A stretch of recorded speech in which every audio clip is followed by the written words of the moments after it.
Hello my dear friends, welcome to Vedivara smart learning app. मेरा नाम है अंकित श्रीवास्तव और आज मैं आपके सामने लेकर के आया हूँ क्लास 7 हिस्ट्री का एक नया चैप्टर। सो स्टूडेंट्स, हमारा नया चैप्टर है न्यू किंग्स एंड किंगडम्स, जिसमें स्टूडेंट्स हम लोग 7वीं से लेकर के 12वीं शताब्दी के बीच में कुछ वैसे किंग्स के बारे में पढ़ेंगे जिन्होंने इन 7 से लेकर के 12 सी के बीच में शासन किया और उनसे जुड़े हुए कुछ किंगडम्स के बारे में।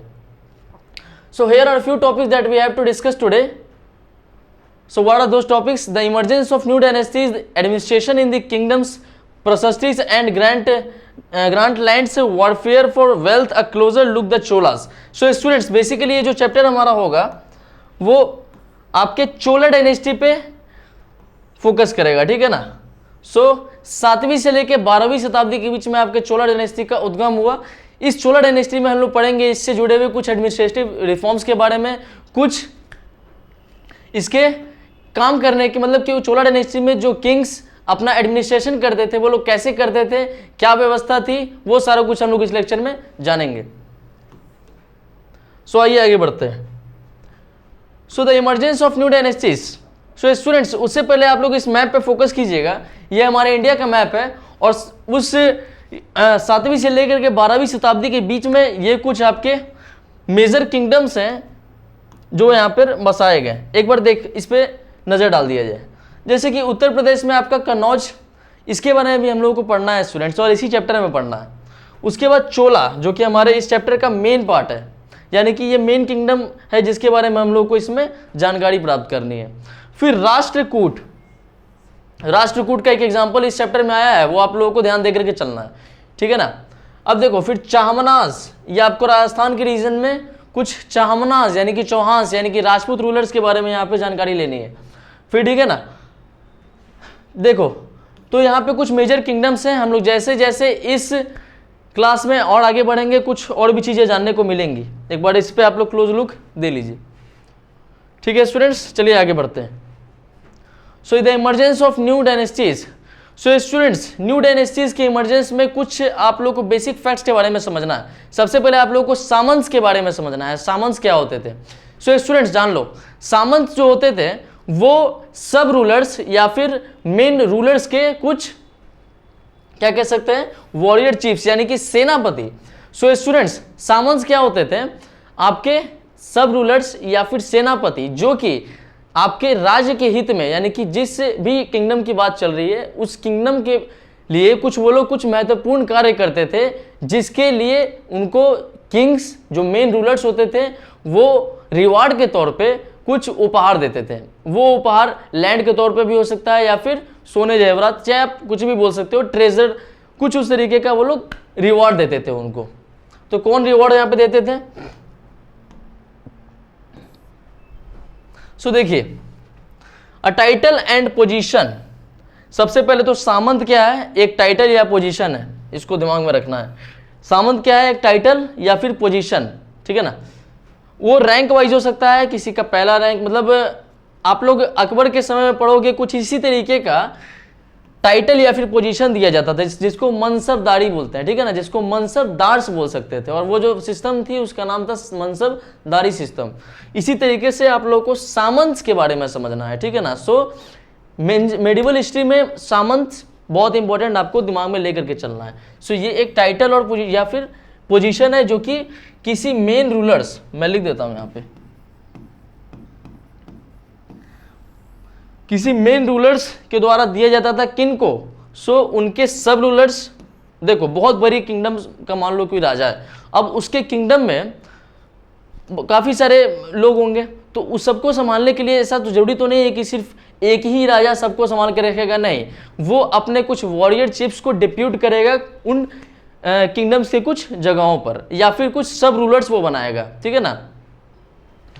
मैं आपको समझा सकता हूं, जैसे कि आप लोगों ने प्राइम मिनिस्टर की कैबिनेट की बात करते हैं हम लोग। सो क्या प्राइम मिनिस्टर अकेले सारे मंत्रालय को संभालते हैं, अकेले सारी मिनिस्ट्री देखते हैं? नहीं, वो हेड भले ही होते हैं उनके, लेकिन जितनी भी मिनिस्ट्रीज हैं उन्होंने सबको एक एक मिनिस्टर दे दिया है, ठीक है ना, सारी मिनिस्ट्रीज को एक एक मिनिस्टर दे दिया है, जिसको हम लोग कैबिनेट मिनिस्टर बोलते हैं। जैसे कि डिफेंस मिनिस्टर कौन है आपके, राजनाथ सिंह।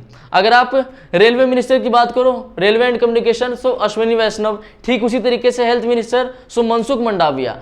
तो ठीक उसी तरीके से आपके मिडिवल हिस्ट्री में सामंत थे, ठीक है ना। तो सामंत क्या थे, आई होप आप लोगों को क्लियर हो गया होगा। सो टाइटल पोजीशन पहले ही लिखा है आपका, सो आप लोगों को समझ के चलना है, ठीक है ना। अब देखो, मैंने जैसे कि बताया आपको कि इन लोगों को कुछ रिवॉर्ड्स के तौर पे दिया जाता था, कुछ रिवॉर्ड्स के तौर पे दिया जाता था। वो रिवॉर्ड्स क्या दिए जाते थे, कुछ लैंड ग्रांट किए जाते थे इनको, ठीक है। सो होता क्या था स्टूडेंट्स, कुछ वैसे सामंत होते थे जिनके पास एक समय पे लैंड्स बहुत ज़्यादा हो जाती थी। मैं आपसे बात करूं कि उनके पास लैंड इतनी हो जाती थी कि वो राजा के भी पास जो लैंड प्रेजेंट में है उससे ज़्यादा। तो आप समझ सकते हो कि उस पर्टिकुलर सामंत के पास ज़्यादा पावर आ गई। पावर किससे आती है, सबसे पहले मनी, सबसे पहले मनी, ठीक है ना। तो उसका क्या होने लगा, फिर दुरुपयोग होने लगा। क्या होने लगा, फिर उसका दुरुपयोग होने लगा। कैसे होने लगा, अब तुम एक केस लेकर के चलो, मान लो कि कोई एक राजा है, उसके पास कम प्रॉपर्टी है, और ठीक उसी के बीच में उसकी एक प्रजा है, उसकी प्रजा के बीच में कोई एक इंसान है जिसके पास राजा के से ज़्यादा बेशुमार दौलत है। तो वो क्या करना चाहेगा कि वो खुद का एम्पायर वहाँ पे बनाना चाहेगा, मतलब खुद को वो एम्पायर बनाना चाहेगा और खुद का एम्पायर सेटल करना चाहेगा। कहाँ पर, उस पर्टिकुलर रीजन में। सो वही होने लगा इस सामंती व्यवस्था का कुछ दुरुपयोग। कुछ यहाँ पे एग्जाम्पल्स दिए गए हैं स्टूडेंट्स, यानी कि सामंती व्यवस्था के दुरुपयोग के विषय में कुछ यहाँ पर एग्जाम्पल्स दिए गए हैं, जिसमें से कि पहला है आपका दंती दुर्ग। सो स्टूडेंट्स, दंती दुर्ग नाम का एक राजा हुआ करता था आपके किसमें, राष्ट्रकूट एम्पायर में। आप राजा कह सकते हो, चीफ बोल सकते हो यहाँ पर, राष्ट्रकूट चीफ, ठीक है ना। सो ये क्या हुआ करता था, वहां का एक राष्ट्रकूट में चीफ हुआ करता था, जो कि सामंती व्यवस्था का दुरुपयोग किया। कैसे दुरुपयोग किया, उसने चालुक्य डायनेस्टी के ओवरलॉर्ड यहाँ पे राजा को डिनोट किया जा रहा है, उसने चालुक्य डायनेस्टी के जो राजा थे उनको वहां से हटा दिया और खुद राजा बन गया। मतलब क्या, समझ जाओ कि उनका ये सामंत हुआ करता था, किसका, चालुक्य डायनेस्टी के जो उस समय किंग रहे होंगे। सो उनका ये क्या होता होगा, सामंत होता होगा, और उसके पास उनसे ज्यादा प्रॉपर्टी हो गई। तो ये क्या किया, वो सोचा कि मेरे पास तो ज्यादा पावर आ गई है, तो चलो अब इस राजा को हटा दो और खुद ही बन जाओ राजा। तो उसने खुद ही राजा बनने का वहां पे शपथ ले लिया। अब देखो, उस दौरान उसने एक रिचुअल परफॉर्म किया जिसका नाम था हिरण्यगर्भ, जिसका नाम था हिरण्यगर्भ। अब देखो स्टूडेंट्स, मेडिवल हिस्ट्री की रिस्पेक्ट में अगर बात की जाए, सो आपका हिरण्यगर्भ जो है, ये जो आपका हिरण्यगर्भ है, इसका मतलब होता है कि अपने कास्ट को हटा करके, अपने कास्ट का त्याग दे करके क्षत्रिय बन जाना। क्या बन जाना, क्षत्रिय बन जाना। सो इसका मतलब समझ जाओ यहाँ पे, ट्रांसफॉर्म इनटू क्षत्रिय, ठीक है। ट्रांसफॉर्म या फिर ट्रांसफॉर्मेशन बोल सकते हो, चलो ट्रांसफॉर्म ही रहने देते हैं, ठीक है ना। सो क्षत्रिय बन जाना। सो क्या है आपका दंती दुर्ग का कहानी, आपको समझ में आ गया होगा। अब देखो, कुछ और भी इसके इंस्टेंसेस हैं, मतलब कुछ और भी एग्जांपल्स हैं जहां पर सामंती व्यवस्था का दुरुपयोग हुआ है। तो देखो, यहां पे कुछ दो ब्राह्मण्स का जिक्र किया गया है। पहले का नाम है कादम्ब मयूरश्रमण, पहले का नाम है कादम्ब मयूरश्रमण, दूसरे का नाम है प्रतिहर हरिश्चंद्र। ये दो स्टूडेंट्स, ये दो ब्राह्मण्स थे उस मेडिवल पीरियड के। ये दोनों क्या किए कि अपने कास्ट को छोड़ करके ये लोग कर्नाटक और राजस्थान, रिस्पेक्टिवली कर्नाटक और राजस्थान के राजा बन गए। यानी कि अपने मतलब ये लोग ब्राह्मण है, तो ये लोग पूजा पाठ छोड़ करके क्या किए, इस कर्नाटक और राजस्थान के रीजन को एनेक्स कर लिए। क्या कर लिए, एनेक्स कर लिए। एनेक्स मतलब क्या बोलते हैं, कब्जा करना, यानी कि अपना शासन वहां पर थोपना। क्या समझे, ठीक है ना। तो some instances of Samant system में आप लोग को यही पढ़ना था। अब देखो, यहां पर एक पिक्चर दी गई है, तो राष्ट्रकूट के ही किसी राजा के बनाई हुई यहां पर एक स्कल्पचर है। ये आपके महाराष्ट्र के एलोरा केव्स की एक स्कल्पचर है, ठीक है ना। सो महाराष्ट्र के एलोरा केव्स, लिख देता हूं यहां पर, एलोरा केव्स की ही एक क्या है, सो बोलोगे स्कल्पचर है। इसमें कुछ आपको दिखाया जा रहा है, अगर आप लोग इसको समझ पाए तो देख लीजिए। चलिए आगे बढ़ते हैं। सो स्टूडेंट्स, हमने सामंती व्यवस्था को समझा। अब हम लोग बात करेंगे एडमिनिस्ट्रेशन इन द किंगडम्स, यानी कि उस किंगडम्स में, उस पर्टिकुलर किंगडम में कैसी एडमिनिस्ट्रेशन थी। आइए उस पर एक बार नजर डालते हैं। सो सम टाइटल्स ऑफ किंग्स। देखो स्टूडेंट्स, हुआ क्या करता था उस समय के किंग्स अपने आप को बलशाली, अपने आप को पावरफुल साबित करने के लिए कुछ टाइटल्स का यूज करते थे। किसका यूज करते थे? कुछ टाइटल्स का। वो टाइटल्स क्या थे? सो पहला टाइटल था आपका महाराजा अधिराज। महाराजा अधिराज यानी कि जो भी राज्य होगा उसके अधीन होगा, है ना। So the empire will be under his administration. किसके? किंग के, ठीक है ना। सो महाराज अधिराज समझ लिए हम लोग। अब देखो त्रिभुवन चक्रवर्तीन, त्रिभुवन चक्रवर्तीन ये भी राजा का यूज किया गया एक टाइटल है। सो त्रिभुवन चक्रवर्तीन। सो त्रिभुवन मतलब क्या? तीन विश्व का राजा, यानी कि तीन विश्व को जो जीत लिया है वही कहलाएगा आपका त्रिभुवन चक्रवर्तीन। लिख देता हूं यहां पर, किंग ऑफ थ्री वर्ल्ड्स। महाराजा अधिराज तो आप लोग समझ ही गए हो, ठीक है ना। सो कुछ टाइटल्स यहां पे क्लियर कर लिए हमने। अब हम लोग बात करेंगे application of resources collected by farmers, cattle keepers and artisans. अब देखो स्टूडेंट्स, किसी भी राज्य को चलाने के लिए ऐसा जरूरी नहीं है कि राजा के पास जो धन है उसी से जिंदगी भर चलेगा, नहीं। उनके उस राज्य के कुछ कम्युनिटी को पैसे या रेवेन्यू के तौर पे वहां पे देने पड़ेंगे, जिसको हम लोग टैक्स बोलते हैं। क्या बोलते हैं? टैक्स। सो कुछ कम्युनिटीज हैं जिनकी बारे में यहां पर बात की गई है। सो पहले फार्मर्स, दूसरे कैटल कीपर्स, तीसरे आर्टिसियंस। स्टूडेंट्स और भी कम्युनिटी जैसे कि मर्चेंट्स ले लो, ट्रेडर्स ले लो, ये कुछ और भी कम्युनिटीज हैं जो कि रिवेन्यू, जो कि वहां पे टैक्स भेजती थी। और उन टैक्स का काम क्या होता था? सो क्या उनका एप्लीकेशन था। अब देखो राज्य को चलाने में इसका एप्लीकेशन किया जा सकता है। वहां पे कुछ आर्किटेक्चर्स के तौर पे कुछ मॉन्यूमेंट्स को बनवाने में उस फंड का यूज किया जा सकता है। सो उस रिवेन्यू का यूज सबसे पहले तो यहाँ पे लिखा हुआ है, इस चैप्टर के कंटेक्स्ट में बात करनी है, ठीक है ना। तो construction of temples and forts, temples और फोर्ट्स के कंस्ट्रक्शन में इसका यूज किया जाने लगा, ठीक है ना। अब देखो दूसरी में, अगर किंग कहीं पे युद्ध लड़ने जा रहा है, ठीक है ना, किंग कहीं पे वॉर करने जा रहा है, तो उसको क्या चाहिए? बैकअप। बैकअप के तौर पे क्या चाहिए? रेवेन्यू। सो रेवेन्यू कहाँ से आएगा? तो आपका आएगा इन कम्युनिटीज से। सो फार्मर्स, कैटल कीपर्स और आर्टिसियंस, और भी कम्युनिटीज जैसा कि मैंने आपको बताया, ट्रेडर्स एंड मर्चेंट्स, ये कुछ और भी कम्युनिटीज हैं जो कि इनको क्या करेंगी? फंड प्रोवाइड करवाएंगी, है ना।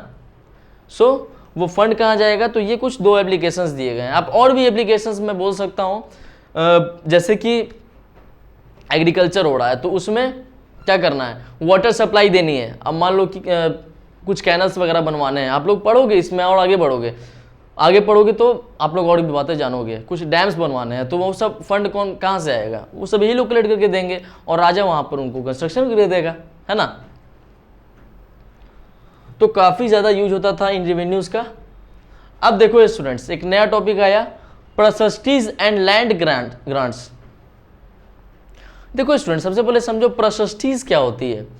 प्रशस्टीज जब भी आए दिमाग में, कभी नहीं भूलोगे, मैं आपको बता देता हूं। प्रशस्टीज जब भी दिमाग में आए तो एक बात हमेशा ध्यान में रखनी है, राजा के तारीफों के पुल।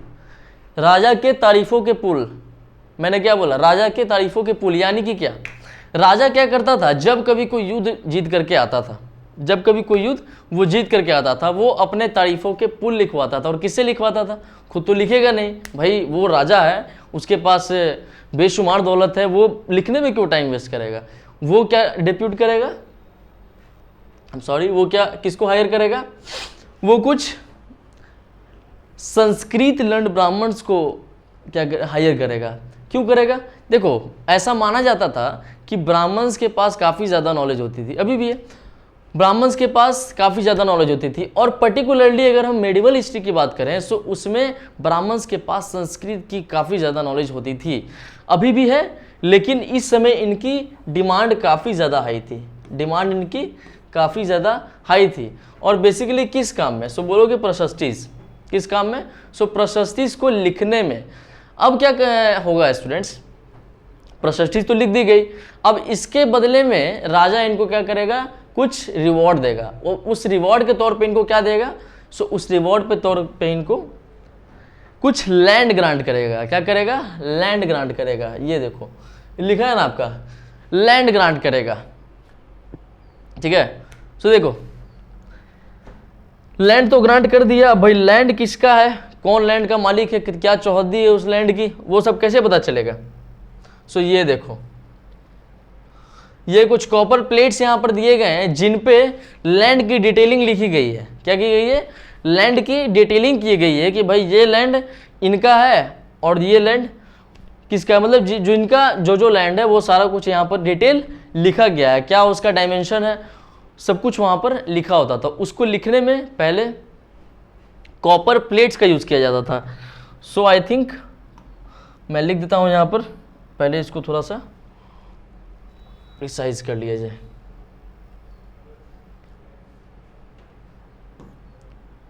सो ये हमारा कॉपर प्लेट, क्या है स्टूडेंट्स? ये हमारा कॉपर प्लेट्स, जिसपे क्या होता था? लैंड की डिटेलिंग की जाती थी, समझ गए? So copper plates. अब देखो एक बार दोहरा लिया जाए इसको। Prashastis are a special kind of inscription, inscription जैसा मैंने बोला आपको, लेख किसके बारे में? राजा के बारे में। मीनिंग इन प्रेज ऑफ, तारीफ, किनकी तारीफ में? तो राजा के तारीफ में।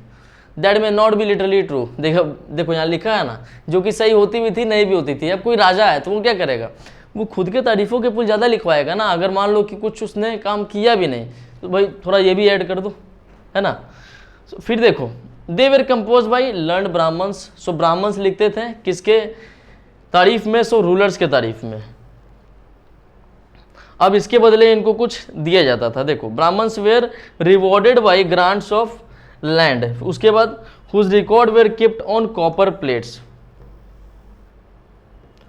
सो ग्रांट ऑफ लैंड मतलब कि लैंड इनको ग्रांट कर दिया और इसका डिटेलिंग जो है वो कॉपर प्लेट पे होता था, ठीक है ना। सो प्रशस्तिज में आप लोगों ने इतनी बातें समझी, आइए और बातें को डिस्कस करते हैं। Warfare for wealth. अब देखो, अब यहां पर लिखा है दौलत के लिए युद्ध, यानी कि कुछ अंदरूनी आक्रमण, यानी कि इंडिया में है तो कुछ इंडिया के लोग ही आक्रमण करेंगे किसी राज्य पे। किस लिए? किस लिए? सो वेल्थ के लिए। किसके लिए करेंगे? सो वेल्थ के लिए करेंगे। तो समझ में आया। अब चलो, अंदर के लोग कर रहे हैं तो कुछ उनका एग्जाम्पल यहाँ दिया गया है, जिसमें से पहला आपका एग्जाम्पल है सिटी ऑफ कन्नौज। देखो आ गया ना कन्नौज, वो यूपी वाला। तो यहाँ पे ट्राई पार्टिट स्ट्रगल हुआ। अब ये ट्राई पार्टिट स्ट्रगल क्या है भाई? जैसा कि नेम से क्लियर है, ट्राई, तीन पार्टी, याद करने में आसानी होगी, तीन पार्टी। तो तीन पार्टी कौन थी? यानी कि तीन डायनेस्टीज कौन कौन सी थी? तीन किंगडम्स कौन कौन सी थी?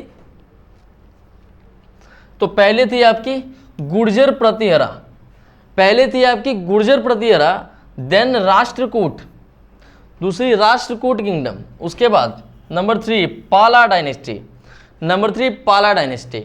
सो गुर्जर प्रतिहरा, राष्ट्रकूट और पाला डायनेस्टीज, ये तीन किंगडम्स आपस में मिलकर के वहां पर वॉर की। किस लिए? सो वेल्थ के लिए। जो कन्नौज में बहुत बड़ा वेल्थ था, बहुत बड़ा खजाना था, उसके लिए उन लोगों ने वहां पे लड़ाई किया। खजाना बोल सकते हो, उसके पूरे टेरिटरी पे कब्जा करने के लिए ये लोग वहां पे वॉर किए, ठीक है ना। यहाँ लिखा है ना कंट्रोल ओवर कन्नौज, यानी कि इसके पीछे का मेन रीजन क्या था? कन्नौज पे अपना शासन थोपना, ठीक है ना। अब देखो, ये तो हो गया भाई आपका अंदरूनी आक्रमण। अब हम लोग कुछ समझेंगे बाहरी आक्रमण के बारे में, यानी कि बाहरी आक्रमण कैसा कैसा हुआ। चलो यहां से समझते हैं। देखो स्टूडेंट, दोनों पिक्चर्स में आपको दिख रहे होंगे, ये जनाब कौन है इनके बारे में समझेंगे, लेकिन उससे पहले आप लोग समझ जाओ ये है आपका Somnath temple. Somnath temple, Somnath temple कहाँ है भाई? सो बोलोगे सर गुजरात में। कहाँ है सर? सो गुजरात में। लिख देता हूं यहां पर, तो गुजरात में। सो गुजरात में। सो सोमनाथ टेम्पल कहाँ है? गुजरात में। अब इस सोमनाथ टेम्पल की कहानी क्या है? देखो स्टूडेंट्स, हम लोग बात कर रहे थे बाहरी आक्रमण के बारे में। किस लिए बाहरी आक्रमण होने वाला था यहाँ पे? सो वेल्थ के लिए। तो ऐसा माना जाता था स्टूडेंट्स कि मेडिवल पीरियड में जो किसी भी राज्य का बहुत सारा धन होता था ना, वो किसी पर्टिकुलर टेम्पल में रखा जाता था, जिसके प्रोटेक्शन में काफ़ी लोग वहाँ पे डिप्यूट किए जाते थे। आगे जब हम लोग इस चैप्टर में बढ़ेंगे तो आप लोग को समझ में आएगा कि कौन कौन से लोग उसके प्रोटेक्शन में होते थे, या फिर उस टेम्पल के प्रोटेक्शन में कौन कौन से लोग होते थे। ठीक है ना। अब टेम्पल इतना बड़ा बना दिया तो उसको कोई अकेले तो नहीं चला सकता है ना, सब उसके लिए काफ़ी ज़्यादा लोग चाहिए। तो देखो सोमनाथ टेम्पल की कहानी क्या थी, चलो इन भाई साहब के बारे में जानो। इनका नाम है मोहम्मद गजनी। मोहम्मद गजनी, ये कहाँ से आया था? सो अफगानिस्तान। अफगानिस्तान, ठीक है। सो मोहम्मद गजनी अफगानिस्तान। इसने, इस राजा ने, ये गजनी का राजा हुआ करता था, देखो इसके नाम में भी गजनी है। सो मोहम्मद गजनी कहाँ का राजा? गजनी। गजनी कहाँ है? सो अफगानिस्तान। इसने हिंदुस्तान पर 17 टाइम्स आक्रमण किया। Number of invasion, total number of invasion कितना? 17 टाइम्स। 17 टाइम्स इसने इन्वेजन किया, आक्रमण किया। कहां पर? इंडिया में। लेकिन ये विफल रहा। लेकिन ये क्या रहा? विफल रहा। और जब ये उसके बाद आक्रमण करने आया तो इसकी नजर पड़ गई सोमनाथ टेम्पल के खजाने पर। किस पर नजर पड़ गई? सोमनाथ टेम्पल के खजाने पर नजर पड़ गई। ठीक है ना। तो ये क्या किया, ये सोमनाथ टेम्पल पहुंच गया। अब सोमनाथ टेम्पल पहुंचने के बाद इसने वहां से काफी सारी दौलत वहां से क्लिंच कर ली, यानी कि वहां से ये लेकर के आ गया। लेकिन कहानी यहीं पे खत्म नहीं होती। दौलत तो इसने ले ली वहां से, काफी सारी ट्रेजरी लूट ली वहां पे। लेकिन जब ये लौट रहा था वापस Ghazni, so in the way of Ghazni, Thar desert, क्या नाम है? थार डेजर्ट। थार डेजर्ट क्या कहाँ है स्टूडेंट्स? ये बताने की जरूरत नहीं है, ये आपके राजस्थान में। सो थार डेजर्ट में इसको कुछ जट्स मिल गए। क्या मिल गए? जट्स। अब देखो जट काफ़ी स्ट्रॉन्ग कम्युनिटी होती है। ऐसा माना जाता है कि हरियाणा के इलाके में जट की जो कम्युनिटी होती है बहुत स्ट्रॉन्ग होती है। उसने क्या किया कि मोहम्मद गजनी को पकड़ लिया और फिर क्या, उसके बाद सारा धन दौलत इससे छीन लिया और वापस से इस टेम्पल में रख दिया गया। सो यूं तो ये पहुंच जाता गजनी, लेकिन बीच में इसको रोक लिया गया। लेकिन स्टूडेंट्स हुआ क्या, इसकी कुछ समय बाद फिर वहीं पे मृत्यु हो गई। So in the way of Ghazni ही डाइड। सो ये बात हो गई आपकी मोहम्मद गजनी के बारे में। सो मोहम्मद गजनी ने क्या किया, क्या इसके पीछे स्टोरी रही, ये सब सारी बातें आप लोगों ने समझ ली। अब आगे समझते हैं हम लोग। इन सबको इरेज कर दिया जाए। चलो अफगानिस्तान से ही एक और राजा आता है। अफगानिस्तान से ही एक और राजा आता है, ठीक है ना। अब उस राजा का नाम क्या है? सो मोहम्मद घोड़ी। मोहम्मद घोड़ी। सो मोहम्मद घोड़ी, इसके पीछे की कहानी क्या है? देखो स्टूडेंट्स, मोहम्मद घोड़ी आपके क्या आता है? इंडिया आता है। किस लिए? शासन करने की नीयत से। इसमें इसकी मुलाकात हो जाती है पृथ्वीराज चौहान तृतीय, पृथ्वीराज चौहान थर्ड से। मैं लिख देता हूं यहां पर। इसमें इसकी मुलाकात हो जाती है पृथ्वीराज चौहान थ्री से। मैंने स्टूडेंट से क्लास के शुरुआत में आप लोग को चाहमनास मैप में लोकेट किया था। चाहमनास, सो चाहमनास को ही चौहान बोलते हैं। सो चौहान, सो पृथ्वीराज चौहान। समझ गए? सो पृथ्वीराज चौहान से इसकी मुलाकात हो गई। तो क्या हम लोग, क्या ये अपने मंसूबों में कामयाब हो गया? नहीं, ये अपने मंसूबों में कामयाब नहीं हुआ। इसका मंसूबा क्या था? इसको हिंदुस्तान पे शासन करना था, लेकिन पृथ्वीराज चौहान ने इसको रोक लिया और उसी वक्त फर्स्ट बैटल ऑफ तराइन हो गया। क्या हो गया? First battle of Tarain. First battle of Tarain, first battle of Tarain कब हुआ? 1191 सी। इस बैटल में क्या हुआ स्टूडेंट्स? पृथ्वीराज चौहान ने इसको पराजय कर दिया, इसको हरा दिया, लेकिन इसकी जान बख्श दी। देखो, राजा महाराजा वैसे अगर किसी किंगडम पे जीत हासिल करते थे तो कुछ वहाँ पे केसेस बन जाते थे, या तो किंग को छोड़ दिया जाता था कुछ ट्रीटी करके, या फिर उसको मार दिया जाता था। तो यहाँ पे पृथ्वीराज चौहान ने इसको छोड़ दिया कि भाई तुम जाओ, वापस यहाँ पे मत आना, लेकिन ये नहीं माना, ये फिर आया। लेकिन मैं बता दूं स्टूडेंट्स, ये पृथ्वीराज चौहान की बहुत बड़ी गलती थी, जिसकी वजह से आपको पूरी दिल्ली सल्तनत भुगतनी पड़ी। क्या समझोगे? आगे जैसे जैसे पढ़ोगे गलती क्या थी, सारा कुछ समझोगे। So first battle of Tarain, इसको मारना काफी आवश्यक था। फर्स्ट बैटल हमने समझ लिया। अब हम समझेंगे सेकेंड बैटल ऑफ तराइन के बारे में। ये आपका 1191 था। सेकेंड बैटल ऑफ तराइन ये कब हुआ? 1192 में। लेकिन अफसोस, इसमें पृथ्वीराज चौहान हार गए। अब भाई पृथ्वीराज चौहान के हारने के पीछे की कहानी क्या थी? इनको किसी महिला से क्या हो गया था? प्रेम हो गया था, जिनके फादर, यानी कि जिनके फादर, उस महिला के फादर, जिनका नाम था जयचंद,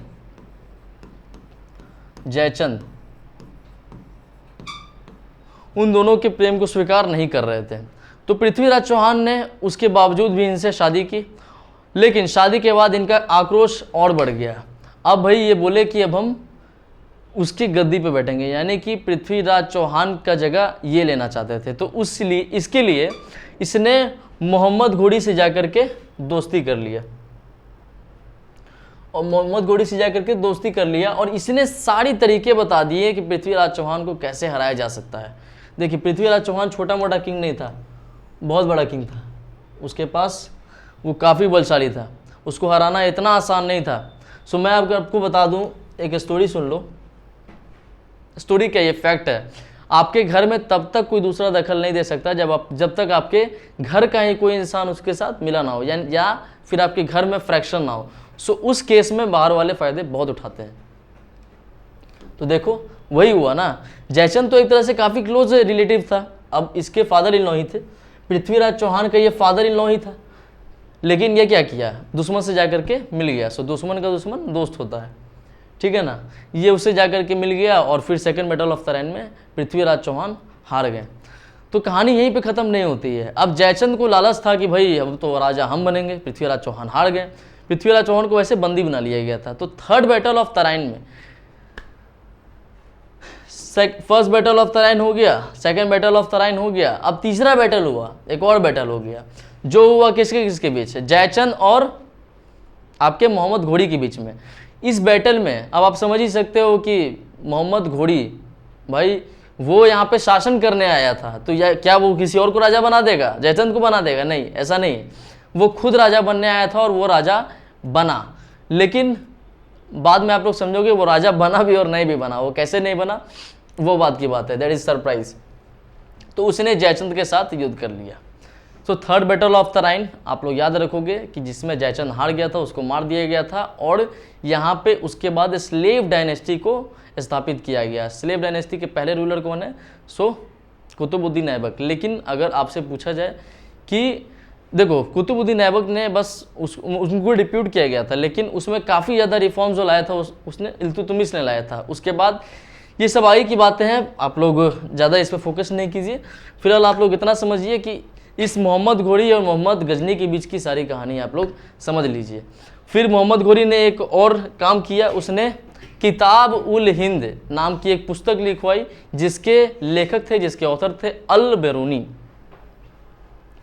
वैसे जगह बचा नहीं है, लेकिन I am trying to write it down for you. चलो यहाँ से कुछ इसको इरेज कर दिया जाए, ये सारी बातें यहाँ पर होगी। सो क्या थी वो पुस्तक? सो किताब उल हिंद, किताब उल हिंद। इसमें स्टूडेंट्स आपके हिंदुस्तान का जिक्र किया गया है, हिंद से ही क्लियर हो रहा है ना। सो किताब उल हिंद, लेखक कौन थे इसके? तो बोलोगे अल बेरूनी, अल बेरूनी। किसके रीजन में लिखा गया था ये? सो बोलोगे मोहम्मद घोरी के रीजन में, ठीक है ना। तो इतनी बातें आप लोगों को इसमें क्लियर हो गई होंगी। अब स्टूडेंट्स हम लोगों को समझना है चोला डायनेस्टी के बारे में। सो स्टूडेंट्स आज यहीं पे स्टॉप करते हैं। मोहम्मद घोरी, मोहम्मद गजनी ने क्या क्या इनके पीछे कहानी रही, ये सारी बातें हम लोगों ने समझ ली। हम लोग नेक्स्ट वीडियो में चोला डायनेस्टी के बारे में और अच्छे से जानकारी कलेक्ट करेंगे। देखो चोला डायनेस्टी में आप लोगों को कुछ एडमिनिस्ट्रेटिव रिफॉर्म्स के बारे में जानने को मिलेगा, कौन क्या कैसे इसकी नींव रखी गई, कौन इसके पीछे पहले राजा थे जिसने इसकी नींव रखी, कैसे ये टेरिटरी और बढ़ाई गई, कैसे ये एक विशाल किंगडम के रूप में साबित हुआ, ये सब हम लोग बातें जानेंगे लेकिन नेक्स्ट वीडियो में। तो फिर आज यहीं पे स्टॉप करते हैं। आई होप आप लोग को वीडियो अच्छा लगा होगा। So thank you so much.